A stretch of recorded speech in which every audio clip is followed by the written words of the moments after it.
6 horas mais 39 minutos, de volta com os donos da bola da Rádio Bandeirantes, meu caro Paulo do Vale.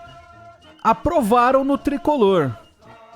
O senhor vai colocar um dinheirinho lá ou não é pro seu bico essas coisas? Não, não é pro meu bico, não é pro meu bico. Meu bico é só para informar de fato, né? Ontem a gente trouxe essa informação que entrou em votação no Conselho Deliberativo esse projeto, né? Que é um processo de reestruturação financeira do São Paulo através de um fundo de investimento, é uma parceria com a Galapus e Outfield, né? As empresas que entram com São Paulo nessa. A principal intenção do São Paulo é quitar as dívidas bancárias, as dívidas que o São Paulo tem com as instituições bancárias, muito por conta dos juros que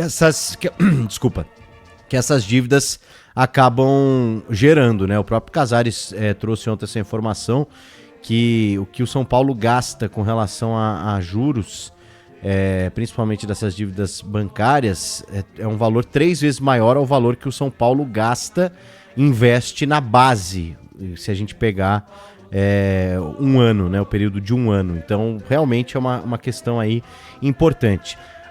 Claro que é algo muito detalhado, a gente pode até trazer aos poucos, mas o que já dá para dizer logo de cara? Primeiro, né, que de fato essa aprovação aconteceu, 185 conselheiros votaram a favor da reestruturação, representando aí 82,22% dos votos. A intenção é quitar essas dívidas bancárias. E aí o fundo funciona como uma operação de crédito, mas é diferente de um empréstimo convencional.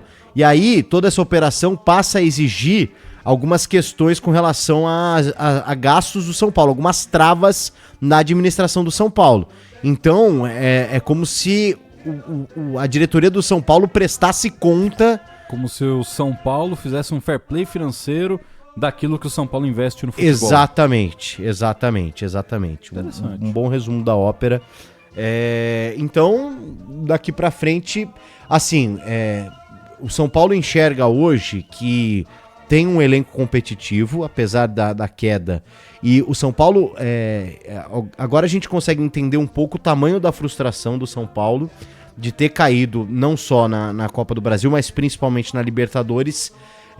Claro que o fundo foi aprovado, mas o São Paulo queria, de alguma forma essa diretoria queria demonstrar que montou um time competitivo a ponto de brigar por títulos como o da Libertadores, como o São Paulo sempre brigou naqueles momentos áureos do São Paulo, mas isso não aconteceu. Mas ainda assim, a ideia que precisa ser vendida por essa diretoria, que está sendo, é de que esse elenco, com alguns ajustes, é competitivo, e que o São Paulo, de alguma forma, vai precisar fazer apenas alguns ajustes e não uma reformulação, e vai tentar, de alguma forma, cumprir todas essas questões aí, essas travas administrativas para fazer esse fundo render e, pelo menos, quitar essas dívidas bancárias. E aí você vai ter um prazo para também quitar essas dívidas desse fundo, ou melhor, a dívida, né? Porque passa a ser uma dívida só, mas com um valor muito menor de juros. Então, vamos ver, né? É interessante. Pro torcedor, às vezes, esse papo é chato, né? Tem que apertar o laço, não dá pra montar time competitivo. Mas o São Paulo, em algum momento, precisa passar por isso para que a coisa fique organizada e volte a ser um clube de fato de vanguarda no país. O São Paulo viu alguns adversários, o próprio Palmeiras é um exemplo, o Flamengo também, apesar de ser um clube que gasta muito dentro dessa questão, né, que lá atrás aconteceu também, mas eu não sei se esse legado alguma hora vai ser zerado por parte dos dirigentes flamenguistas, mas o São Paulo tenta entrar também nessa questão aí de economizar, de segurar um pouco, né, as rédeas e de alguma forma tentar diminuir o valor dessas dívidas para ser um clube mais bem administrável, viu, Solé? Boa. Então, interessante São Paulo se planejar também financeiramente, porque é um clube que já faz um bom tempo vem sofrendo, né, com a questão financeira, vem sofrendo para arcar tudo em dias. Você já trouxe várias vezes situações envolvendo dívidas do São Paulo, atrasos em pagamentos de direitos de imagem, de algumas outras coisas, e o São Paulo precisando, né, ficar bem financeiramente para voltar a ser competitivo. Acho que é um bom time.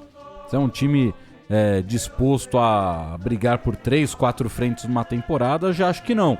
Mas o São Paulo vacilou feio no Campeonato Paulista, vacilou no Campeonato Brasileiro, porque em muitos jogos entrou com um desinteresse gigantesco. Apesar de hoje estar no G4, o São Paulo poderia estar brigando de fato pelo título. Exato, São Paulo tem mais time que o Fortaleza, se você pegar o elenco. Sim. O trabalho do Fortaleza é muito melhor. E aí, os 2 jogos de Copa, fez um jogo horroroso no Morumbi contra a equipe do Atlético Mineiro e contra o Botafogo. 2 jogos duros, né? 2 jogos duros que, foram ali pra marca da cal. O primeiro jogo, o São Paulo teve mais sorte do que juízo. No segundo jogo, teve a bola da partida com o Lucas e acabou desperdiçando o pênalti, mas São Paulo tem um bom time. Melhorar uma outra pecinha ali para ter um elenco qualificado para 2025, mas foi uma temporada de muitos vacilos, cara. Principalmente no Campeonato Paulista e no Campeonato Brasileiro.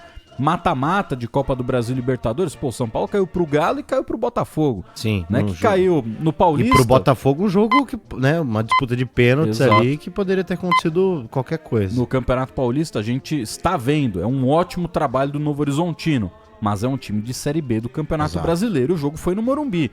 São Paulo tinha obrigação de passar, assim como todo grande tem obrigação de passar contra time de Série B do Campeonato Brasileiro. Ali foi um vacilo gigantesco do Tricolor. Mais alguma coisa para falar sobre São Paulo Futebol Clube? Bom, só que a preparação para o jogo contra o Cuiabá já teve início. O Beldia trabalha normalmente, né, com um grupo de jogadores. Num primeiro momento, nada de Boca com aquela ele, né? Informação do Boca Juniors, é óbvio que é uma informação concreta, mas pelo que a gente andou conversando, o Zubeldia não é sequer a primeira opção do Boca, que tem ali alguns, talvez, ídolos em mente.